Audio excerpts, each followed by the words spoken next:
Stradbally County Laois, they celebrate an age of iron and steam now long gone.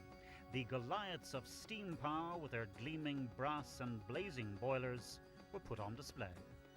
And you're very welcome to another edition of the programme. Today we're coming to you from Stradbally in the County Laois, the capital of steam in this country. And here, every year for the past 41 years, they've been celebrating the glories of the age of steam in their steam rally. Here you'll find every imaginable kind of steam engine. Engines to build your roads and roll them, saw timber, crush stone, harvest your crops. But in its 41 years, it's grown and expanded. So now they also have things like vintage cars and motorcycles and all the country pursuits you'd expect to find at a country fair.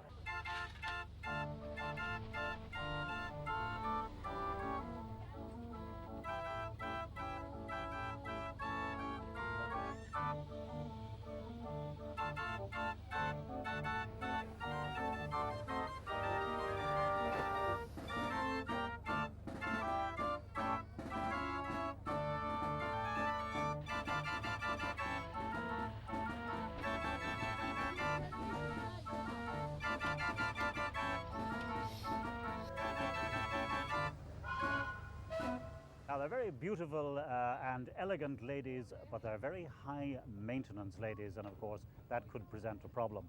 Not, however, to enthusiast Ted Hines, who knows all about it. Ted, you're actually professional in this business. Yes, I work as a boiler inspector for one of our large insurance companies in the country here. And my hobby is also working at steam engines and restoring steam engines. And how difficult are these to look after? They're quite difficult nowadays. In years ago, when they were all over the country, there were many workshops that specialised in repairing and maintaining these machines. But nowadays, you have to go to a specialist repairer to get work done on them. You can do small things yourself, but in large items like new boiler parts or gears or reboring cylinders have to be done by specialists. So if a bit breaks, you can still get the part, or would you actually have to make it? You'd have to manufacture the part nowadays. Yeah. Parts are no longer available for these. And what is the appeal? Part of it is the fact that you can make the power yourself. You put water in the boiler, you put coal in the fire, and it will, when the fire burns, it will produce steam, and you can control the steam very readily then with the controls on the engine.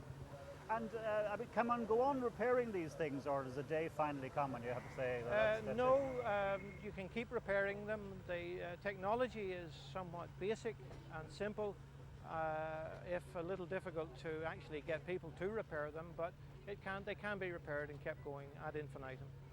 Now, the whole steam shindig is held in the very impressive grounds of Stradbally Hall, Stradbally estate that is, which has been home to the Cosby family for absolute generations. The current head of the family is Adrian Cosby, who joins us now. Adrian, how did the Cosbys come to be here? Well, my ancestor was the military governor of Laois and was in charge of the Laois plantation, and he was looking for somewhere to live, and the abbey at Stradbally had been offered to the O'Moores, and who bribed accepted the crown, and he got murdered by his illegitimate half-brother, and that meant it was empty, and my ancestor was looking for somewhere to live, and that was how we came to Stradbally. And the present house then? Well, the first house was the abbey, and then when that was sacked, they built a small house down by the river, and then extended that in the 18th century, and then pulled that down and built this house in around about 1772, and this was then extended in 1868. With what in mind? Well, my great-grandfather, I think, hoped that the Prince of Wales would stay, and the house had to be big enough for him, but unfortunately he didn't stay. He went off to Granston, and where the shooting was better. And from that start, how has the estate fared over the course of history? When I started farming, we started off with about 150 sheep, I think, and then the rates came along, and that was the end of the 150 sheep. So there was quite a struggle, really, and we were extremely lucky that we had a few paintings that had value, and we were able to get out of trouble that way. It didn't please the art world very much, but we did survive, you see, which I reckoned was the important part of it. The steam, a man who has spent a good slice of his life glorying in the age of steam, is Joe Kavanagh of Bars. Joe, this is your proud possession, yeah? Michael, yeah, it's one of my prized possessions, but it's certainly my prized steam engine. And what is it exactly? It's a 1932 Showman's steam engine. It was among 4 engines built at the very last of the steam era, so it's a relatively young engine.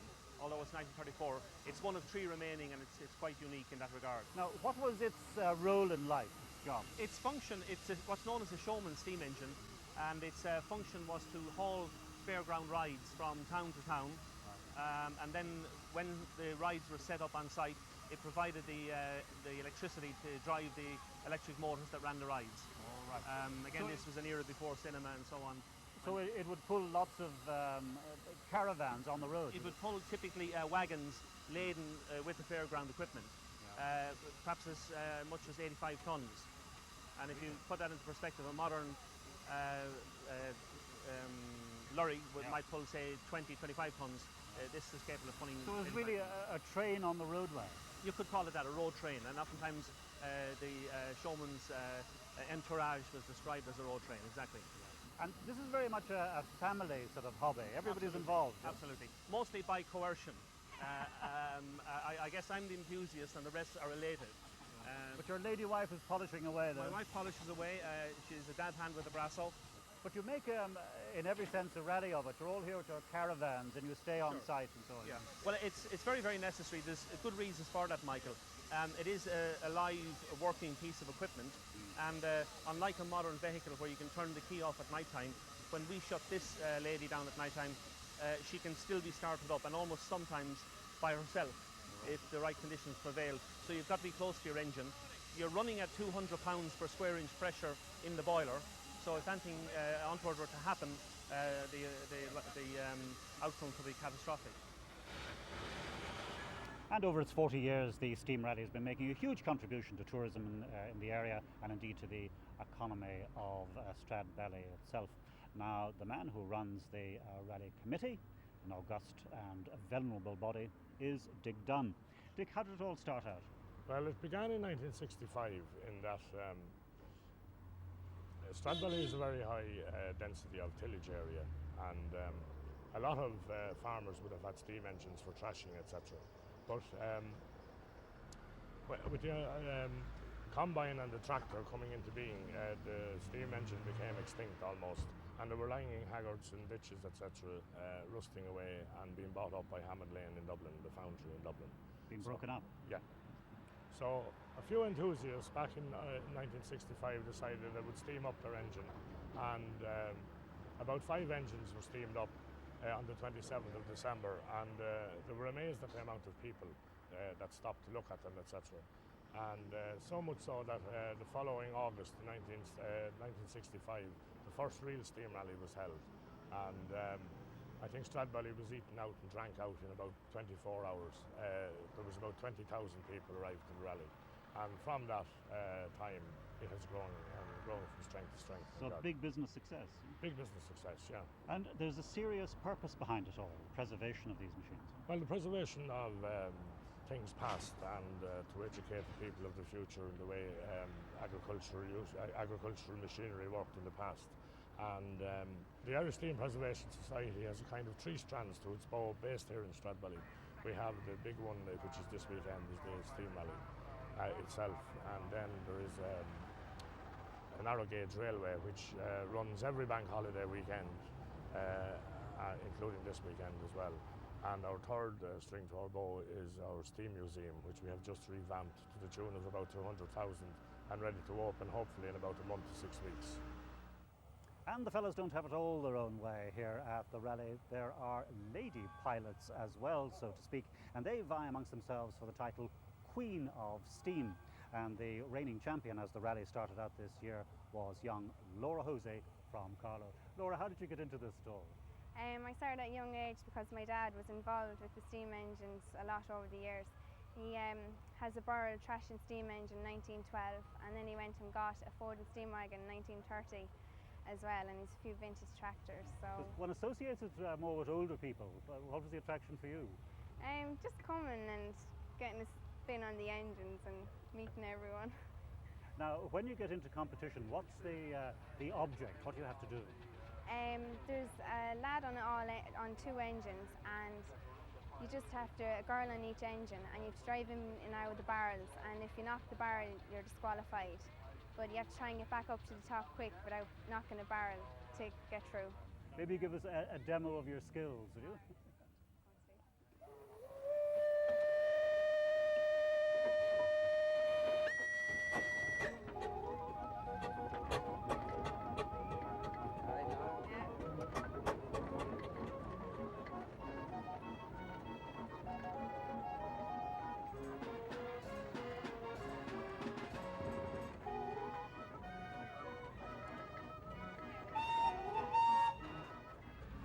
Surely the doyen of the steam world here in Ireland has to be Ozzy Bennett, forever associated with the steam rally here. Now, Ozzy, when I say you're associated with Stradbally, but you're not a Laoisman at all. No, I'm Corkman.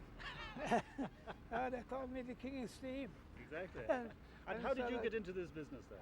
Well, we had 2 steam engines at home and stone quarries, crushing stones and all that, and that was a long time. As a young fella, I grew up with the steam. What is it about these engines that appeals to you so much?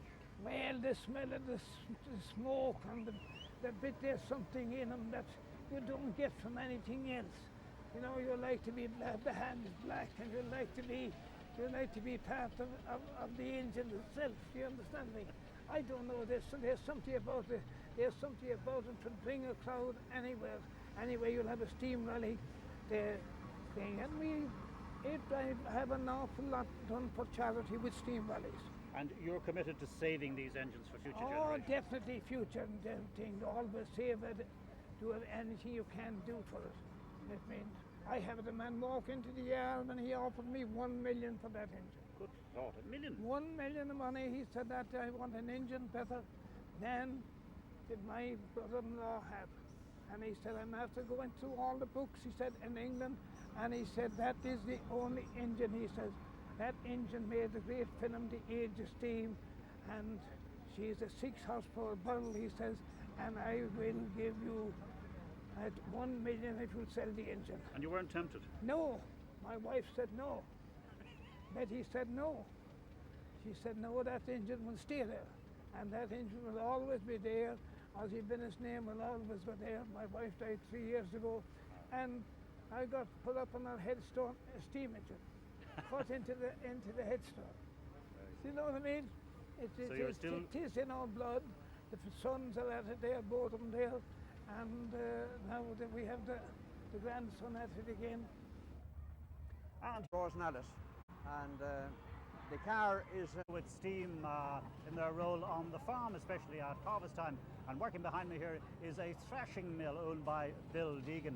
Bill, I suppose this would have been the leading edge technology of its time, would it? Oh yes, since the beginning of the last century, it was a leading technology. And what's going on behind us here? We're thrashing corn here, a trailer load of corn here, as you can see, barley. It's pitched from the trailer up onto the machine, the mill, and you see, there's one man there pitching, another man cutting the twine, and another man, what's known as feeding it into the drum. And when it goes into the drum, it's separated, the grain is separated from the straw. The straw comes out here where you see it at the baler. Yeah. The grain goes back at the back down into sacks. And the chaff comes down in the middle. Now, it looks like pretty hard work, so why do you do it? I like it. I was born and reared into it, and I like it. As a lot of the people at the steam working in that, they were all reared up into it, and it's in the blood. You can't get out of the blood. That's the whole lot of it. These were the lumbering, powerful workhorses. Naturally, the wire coming from the generator, which drives the keyboard. These are the books of music.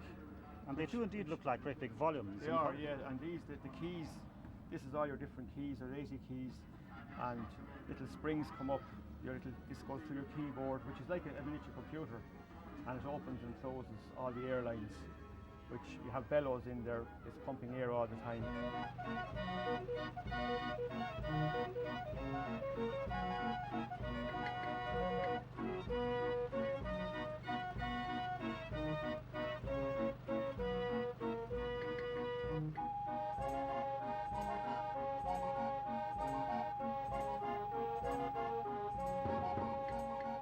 Well, they may have a serious purpose in mind, preserving the glorious age of steam for future generations, but they knock great fun out of it too.